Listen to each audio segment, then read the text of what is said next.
Hello friends, आपका स्वागत है आपके अपने चैनल के ऊपर। और मैं बात करूंगा आज सबसे पहले एचडीएफसी बैंक के बारे में। कल हमने एचडीएफसी बैंक के बारे में जो चर्चा आपके साथ की थी, आज मार्केट भी शायद उसी चीज़ को डिस्काउंट करती हुई नजर आई। मैंने कल आपके साथ चर्चा की थी और उस चर्चा में ये बोला था कि एचडीएफसी बैंक जो है, आज अगर एचडीएफसी बैंक और एचडीएफसी लिमिटेड के डेटा को हटा दो आप, तो आपको कोई भी ऐसा मेजर निफ्टी या बैंक निफ्टी में चेंज नज़र नहीं आएगा। कल 1000 पॉइंट से ज़्यादा की तेजी एचडीएफसी बैंक की वजह से आपने बैंक निफ्टी में देखी। सिमिलरली जो है बैंक निफ्टी के अलावा निफ्टी के अंदर भी एचडीएफसी बैंक और एचडीएफसी लिमिटेड ने तकरीबन 150 पॉइंट की तेजी कल की थी। तो आप ये समझ सकते हैं कि इन हैवी वेट्स का असर जो है किस तरीके से था।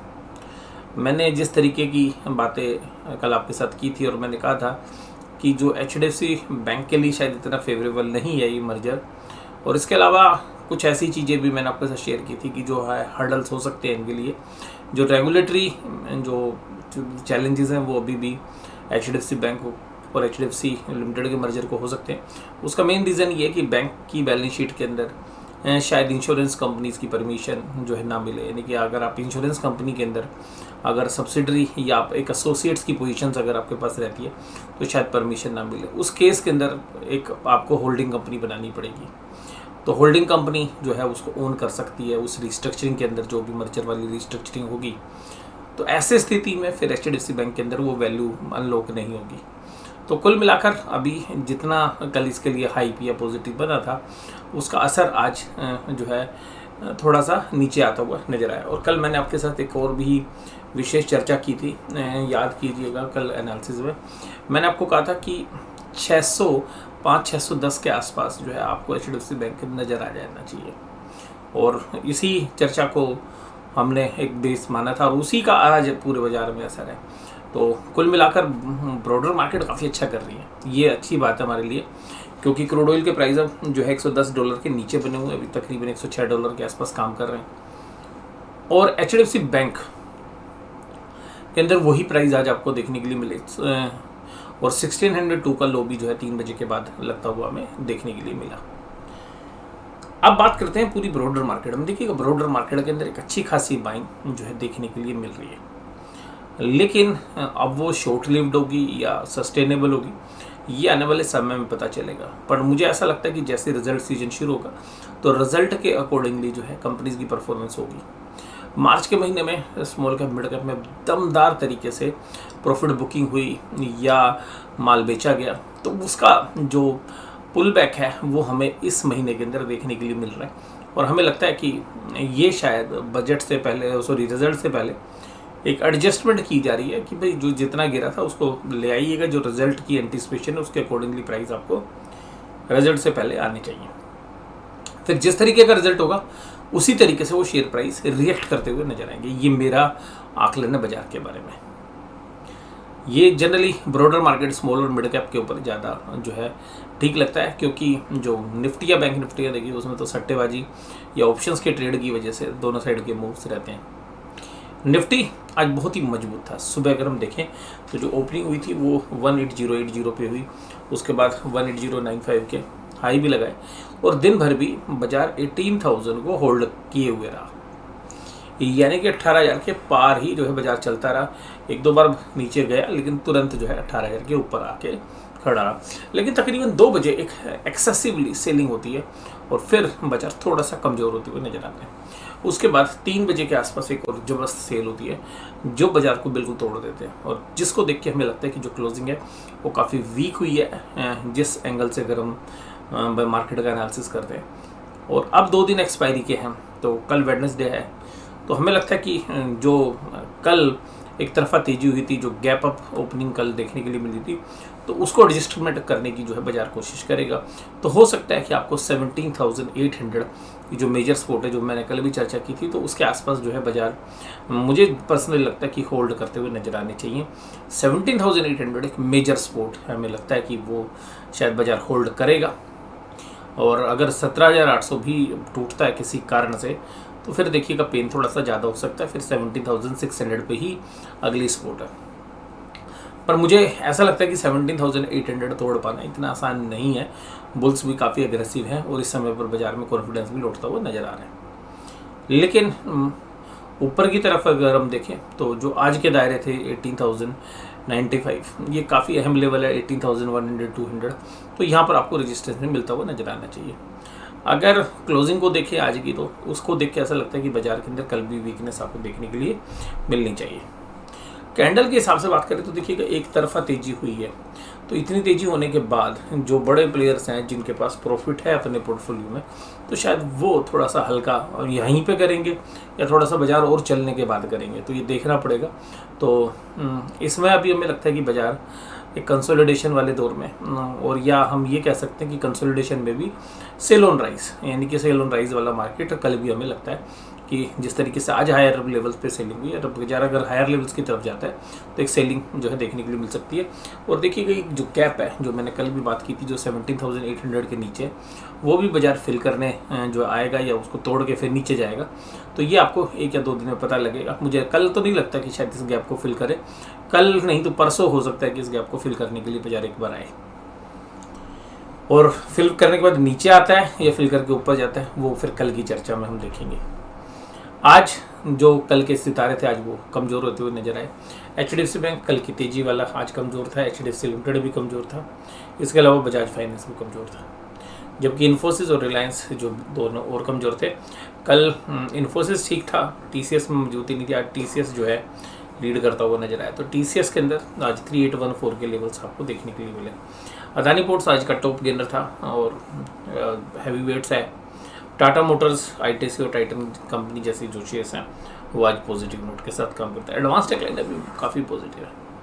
और पिछले 3 ट्रेडिंग सेशन में फ्राइडे, मंडे एंड ट्यूसडे, इन 3 दिनों में मुझे पर्सनली ऐसा लगता है कि अगर आपका पोर्टफोलियो ठीक रहा होगा तो 10% का राइज इन पिछले 3 दिनों में हमें अपने पोर्टफोलियो में देखने के लिए मिला है। तो ये इस बात का प्रमाण है कि जो एडवांस डिक्लाइन रेशियो वो काफ़ी पॉजिटिव है, और पोर्टफोलियो के अंदर जनरली जो आपको वीकनेस पिछले महीने में देखने के लिए मिल रही होगी अपने में भी, वो अब जो है काफ़ी अच्छी जो है आपको तेज़ी दिखा रहे होंगे। तो नीचे के लेवल से जो एक्सेसिव सेलिंग जो है पिछले महीने हुई थी, उसमें एक पुल बैक हमें देखने के लिए मिल रहा है, और काफ़ी अच्छे लेवल्स जो हैं हमें देखने के लिए मिले पिछले 3 दिन के अंदर। आज बहुत सारे शेयर्स आपको अपने पोर्टफोलियो में भी नज़र आए होंगे जिनके अंदर 7-8% से लेकर 10-12% तक की तेजी आपको देखने के लिए मिली होगी। तो जो क्वालिटी मिड कैप शेयर्स हैं उनमें आज अच्छा खासा रुझान था, और हमें लगता है कि अगर निफ्टी या बैंक निफ्टी ज़्यादा वीक नहीं होते हैं तो ये रुझान अभी आगे भी जो है इस हफ्ते शायद पॉजिटिव रहना चाहिए रुझान, क्योंकि जिस तरीके से सोल्ड आउट हुए थे ये शेयर्स पिछले महीने, तो उसका जो है इम्पैक्ट जो है उसका जो रिवर्सल है वो शायद हमें देखने के लिए मिलना चाहिए अभी भी आगे भी। Adani ports, NTPC, Tata Motors, power grid, Tata consumer, ये तेजी वाले सितारे थे, और कमजोरी थी आज HDFC bank, Bajaj Finserv, Kotak Mahindra, housing development finance, IndusInd bank. इन 5 को देख के ऐसा लग रहा होगा कि सर आज सारी फाइनेंशियल कंपनीज में वीकनेस थी क्या? हाँ, कल देखिएगा ज़्यादा हो गई थी तो आज उसको एडजस्ट किया है। रिलायंस इंडस्ट्रीज़, फिर बजाज फाइनेंस, तो 7 में से 6 शेयर्स आपको फाइनेंशियल्स के ही नजर आएंगे कमजोरी के साथ। और बैंक निफ्टी कल की देखिएगा तकरीबन 1500 पॉइंट की तेजी में से आज 567 पॉइंट गवाता हुआ नज़र आया, और हो सकता है कि हमें कल भी 37,500 के लेवल निचले लेवल से देखने के लिए मिलेंगे। हालांकि एक इमीडिएट सपोर्ट जो है वो 37,750, तो 37,500 एक क्लोजली वॉच करना है आपको कि उन लेवल्स के आसपास एक अच्छी खासी सपोर्ट भी है, और अगर उसके नीचे अगर हम देखें और थोड़ा तो 37,100 37,200 पे अक्सर ऐसा हुआ है कि जब एक्सपायरी वाले दिन या उसके पहले दिन ये लेवल्स देखने के लिए मिलते हैं तो अगले दिन जो है बाजार फिर 37,100 37,200 से 500-700 पॉइंट चलने की कोशिश करता है ऊपर की तरफ। तो अभी हमें लगता है कि आज की जिस तरीके की क्लोजिंग है, क्लोजिंग को देखते हुए ऐसा लगता है कि बाजार के अंदर शायद बैंक निफ्टी में कल भी आपको वीकनेस देखने के लिए मिलेगी। और जैसा मैंने कहा कि HDFC बैंक के मर्जर की जो खबरें हैं जितनी पॉजिटिव थी, क्योंकि देखिएगा एक शेयर 10-11% चलना है एक ही दिन में, उसके बाद आज हालांकि 2-3% की कमजोरी हो चुकी है, उसमें 2.25% की, तो फिर भी मुझे लगता है कि HDFC बैंक में हो सकता है 2-3-4% अभी और भी गिरावट आपको देखने के लिए मिले। और कल भी आपको 20 से 25 रुपये की गिरावट देखने के लिए मिल सकती है। और जिस तरीके का अंदेशा मैंने आज आपको दिखाया था, हो सकता है कल नहीं हो तो परसों हो जाएगी, बट जो भी 10% 11% की तेज़ी हुई थी HDFC बैंक में, शायद मुझे उसमें से लगता है कि 5-6% की तेज़ी जो है छोड़ देगा HDFC बैंक। और सिमिलरली HDFC लिमिटेड पे भी व्यू है। बैंक निफ्टी के अंदर एक जबरदस्त कल गैप अप हुआ था, आज उस गैप अप को होल्ड किया था, आज उसमें से एक काफ़ी बड़ा हिस्सा जो है वो वापस हो गया है। लेकिन अभी गैप को फिल करने के लिए जो मैं लेवल बोल रहा हूँ 37,500 और 37,300, ये ध्यान रखिएगा, ये ध्यान रखिएगा यहाँ पे कोई भी शॉर्ट्स पोजीशन ना बिल्डअप करें, क्योंकि ऐसे लेवल से पे आने के बाद बाजार एक बार बाउंस जरूर देने की कोशिश करता है। तो अगर 37,500 या 37,300 के आसपास बाजार आता है तो हम उम्मीद कर सकते हैं कि एक बाउंस हो सकता है कल ही निचले लेवल से देखने के लिए मिल जाए, या ये हो सकता है कि आपको कल ना हो के परसों मिल जाए। ऐसा नहीं है कि अब एक तरफा जो है हम यहाँ पे वीकनेस देख रहे हैं, क्योंकि जिस तेज़ी के साथ बाजार चल के आया है तो बहुत सारी शॉर्ट्स पोजीशंस भी हैं। बाजार अगर नीचे भी आता है तो शॉर्ट्स वाले जो प्लेयर्स हैं वो अपनी पोजीशंस को स्क्वेयर ऑफ करेंगे, तो भी जो है करीबन एक दिन से लेके आधे दिन का जो टाइम पीरियड है वो लग जाता है। तो इसीलिए हमें लगता है कि एक ही दिन में शायद नहीं टूटेगा, बट फिर भी 37,100 बहुत अच्छी स्पोर्ट है। जिस तरीके से आज 38,150 और कल भी इसको रिस्पेक्ट कर रहा था, और जब तक 38,150 के ऊपर बाजार दिन सुबह भी आया था, 2 बार जो है उस लेवल से ऊपर गया और फिर बाद में बाजार ने सरप्राइज़ किया। तो 30,150 के आसपास बहुत अच्छी जो है सपोर्ट थी। अब उसी तरीके की सपोर्ट 37,150 के पास भी है, यानी कि 1,000 पॉइंट नीचे। तो ये ध्यान रखना कि 37,500 भी एक अच्छी खासी सपोर्ट है। तो 37,500 पे अगर बाजार आता है तो वहाँ पर हो सकता है 100-200 पॉइंट और नीचे चला जाए 37,300। अगर वहाँ बाजार आता है तो फिर ये मान के चलिए कि वहाँ से एक बाउंस आने की बहुत अच्छी संभावना हमें देखने के लिए मिलनी चाहिए। और इसी तरीके से आज बैंकों के अंदर HDFC bank, Kotak, ICICI bank, SBI और इंडसइंड बैंक जैसे जो शेयर्स हैं वो सभी कमजोरी के साथ काम कर रहे थे।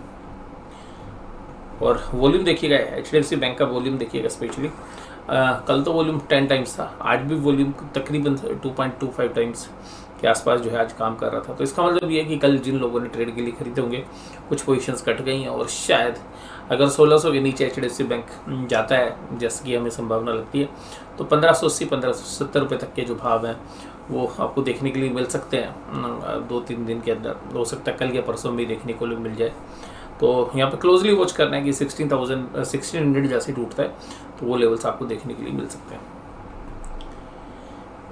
आज FIIs ने क्या किया, FIIs देखिए कब नेट बायर हैं, DIIs भी नेट बायर हैं, लेकिन बाइंग का जो मात्रा है वो काफ़ी कम है। और FIIs ने इंडेक्स फ्यूचर्स में भी सेलिंग की है, इसके अलावा स्टॉक फ्यूचर्स में भी सेलिंग की है। इन फिगर्स को देख के ऐसा लगता है कि FIIs ने जो बाइंग की थी पिछले 5-6 दिन में, शायद वो अब थोड़ी सी हल्की पड़ती हुई नजर आएगी। तो उसको देख के भी हमें ऐसा लगता है ऑप्शन चेन के डेटा भी कुछ इस तरीके से बताने के ऊपरी लेवल पर रेजिस्टेंस आ सकता है। पुट कॉल रेशियोज भी जो कॉन्फिडेंस बना था कल परसों में वो कॉन्फिडेंस लूज होता हुआ नजर आ रहा है, जहाँ पे पुट कॉल रेशियोज 1.3 के आसपास चली गई थी। इसका मतलब है कि पुट कॉल रेशियोज फिर दोबारा से नीचे की तरफ आ गए 1 से नीचे, तो फिर दोबारा से पुट राइटर्स डरते हुए नजर आएंगे। और ये सारा कमाल लास्ट के आधे पौने घंटे की ट्रेडिंग होगा। डाउ जोन्स एक मामूली सी गिरावट के साथ जो है काम कर रहा था जब हम ये वीडियो आपके साथ रिकॉर्ड कर रहे हैं। ब्रेंट क्रूड $107 पे काम कर रहे हैं, तो कंफर्टेबल है यहाँ पे 110 के नीचे। और उम्मीद करते हैं कि जब मामला सुलझेगा, ये यूक्रेन और रशिया के युद्ध में अगर कुछ सकारात्मक पहलू आएंगे तो हो सकता है कि आपको फिर $90 के आसपास फिर दोबारा से देखने के लिए ये मिले, और तब शायद बाजार एक अच्छा रिएक्ट करता हुआ नजर आए। अगर हम इस एंगल से देखें कि भाई अब रेजिस्टेंस का है, कल देखिएगा सबसे अच्छी सपोर्ट थी 18,000 पे। 18,000 पे आज भी ओपन इंटरेस्ट बिल्डअप हुआ है, 22,799 कॉन्ट्रैक्ट्स ऐड हुए। लेकिन वहीं पे दूसरी साइड कॉल में देखिएगा, कॉल में 41,000 कॉन्ट्रैक्ट ऐड हो गए। यानी कि 18,000 पे कल जो पलड़ा भारी था वो तेजी वालों का था, लेकिन आज पलड़ा मंदी वालों का भारी हो गया। और इसके साथ साथ यहाँ देखिएगा कि जितनी भी कॉल राइटिंग है 18,000 के बाद 18,100, 200, 300, 400, 500, उतनी बाइंग नीचे नहीं है आपको, पुट के अंदर नहीं है, पुट के अंदर बल्कि अनवाइंडिंग है। तो इन फिगर्स को देख के ऐसा लगता है कि कल शायद हम जो है 17,800 के आसपास एक बार जाने की कोशिश करें, या 17,850 के आसपास तक हमें जाने की संभावना है। उसके बाद हो सकता है कि आपको पुल बैक देखने के लिए मिले, और अगर पहले तेजी हो गई तो बाद में गिरावट आएगी, अगर पहले गिरावट होगी तो हो सकता है कि वहाँ पे सस्टेन करे, एक बार ऊपर जाने की कोशिश भी करे, बट वो शायद कोशिश नाकाम होती हुई आपको नजर आए।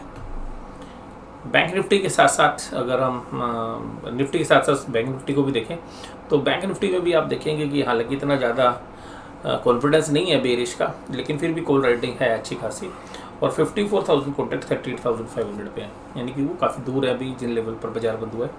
लेकिन पुट राइटर्स अनवाइंड कर रहे हैं पोजीशंस, यानी कि तेजी करने वालों ने अपनी पोजीशन अनवाइंड की है 12,000 कॉन्टेक्ट, लेकिन अभी भी पुट की राइटिंग ज़्यादा है एज़ कम्पेयर टू कॉल। तो उन फिगर्स को अगर आप देखें तो कॉल राइटिंग अभी भी कम है, लेकिन जो चेंजेस हुआ है ओपन इंटरेस्ट में वो ये इंडिकेट कर रहा है कि मंदी करने वाले लोग तो शायद बाजार में नहीं है, लेकिन तेजी को रोकने वाले हैं, यानी कि जो कॉल राइटर्स हैं वो एग्रेसिव है, लेकिन फिर भी इतना नहीं है खास वे वो पूरा रोक ही लेंगे, इतना बड़ा ओपन इंटरेस्ट नहीं है। लेकिन मुझे ऐसा लगता है कि जो भी अब ओपन इंटरेस्ट बना है उसके हिसाब से ओपन इंटरेस्ट इतना नहीं है जितना नॉर्मली रहता था। इसका मतलब दोनों साइड्स के जो राइटर्स हैं वो काफ़ी डरे हुए हैं, लेकिन जो भी ओपन इंटरेस्ट है उसको देख के ऐसा लगता है कि जो 37,500 है ये एक अच्छी खासी सपोर्ट आपको देखने के लिए मिलती हुई नज़र आनी चाहिए कल।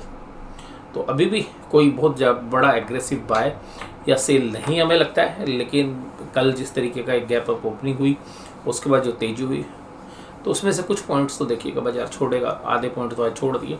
और अब HDFC बैंक पे जितना कल से मीडिया के अंदर पॉजिटिव चल रहा था, अब देखिएगा उस पर डाउट भी जो है रेज होने शुरू हो गए हैं और कुछ मीडिया रिपोर्ट्स कह रही है कि शायद मर्जर की परमिशन इतनी आसान नहीं है जो मैं कल आपके साथ चर्चा कर रहा था। और इंश्योरेंस बिजनेस को आप मर्ज कैसे करेंगे, क्योंकि RBI की परमिशन शायद ना मिले, परमिशन मिलेगी भी तो वो एक होल्डिंग कंपनी में बनेगी, यानी कि जो भी मर्जर की प्रक्रिया होगी उसमें जो है एक होल्डिंग कंपनी बना ली जाए और होल्डिंग कंपनी में फिर इंश्योरेंस वाले जो बिजनेस हैं वो होल्डिंग कंपनी में ट्रांसफ़र होंगे।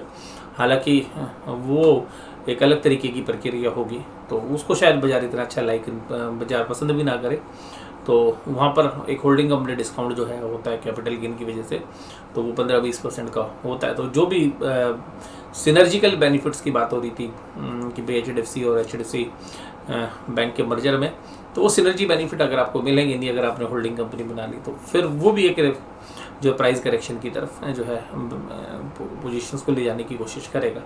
तो कुल मिलाकर अभी जो HDFC बैंक और HDFC लिमिटेड पे जो एक हाइप क्रिएट किया गया था, सब लोगों ने जो है कल माल खरीद लिया था, उनको देखिएगा आज बाजार ने फंसा दिया और शेयर की प्राइस ऊपर से नीचे आए। तो बहुत सारे लोगों ने तो 1700 रुपये में भी कल जो है HDFC बैंक खरीदा और आज 1600 रुपये हो गया, तो एक ही दिन में 100 रुपये नीचे भी आ गया। बट फियर और ग्रीड जो है बाजार के मुख्य जो है केंद्र रहते हैं हमेशा, तो जब बाजार ऊपर चल रहा था तो लोगों को लगा पता नहीं आज 1800 हो जाएगा, तो जिस तरीके की आउटकम थे तो उस वजह से शायद हमें लगता है कि कल अच्छी खासी बाइंग जो है देखने के लिए मिली। और बड़े प्लेयर्स तो क्या है कैश में ख़रीद लेते हैं, फ्यूचर में शॉर्ट कर देते हैं या अपनी पुट खरीद लेते हैं, तो पोजीशंस को हेज रखते हैं, उनके लिए शायद ज़्यादा इतनी परेशानी नहीं होती है। लेकिन जो रिटेल इन्वेस्टर्स है उसके लिए काफ़ी चैलेंजिंग रहता है ये जो है ग्रीड और फियर पे कंट्रोल ना कर पाने की वजह से बहुत बार जो है हमारे ट्रेडर्स या इन्वेस्टर्स जो है नुकसान उठाते हैं। तो कुल मिला के आज की चर्चा आपको कैसी लगी जरूर मुझे बताइएगा। वीडियो इसी तरीके से देखते रहिएगा। वीडियो देखने के लिए धन्यवाद, थैंक यू वेरी मच। तो आपके जो कमेंट्स हैं वो कमेंट सेक्शन में करिएगा, मैं उनको पढ़ता हूँ, फिर उनके हिसाब से जो भी मुझे अप्रोप्रिएट लगता है वो मैं वीडियो में इनकॉर्पोरेट करने की कोशिश करता हूँ। वीडियो देखने के लिए धन्यवाद, थैंक यू वेरी मच।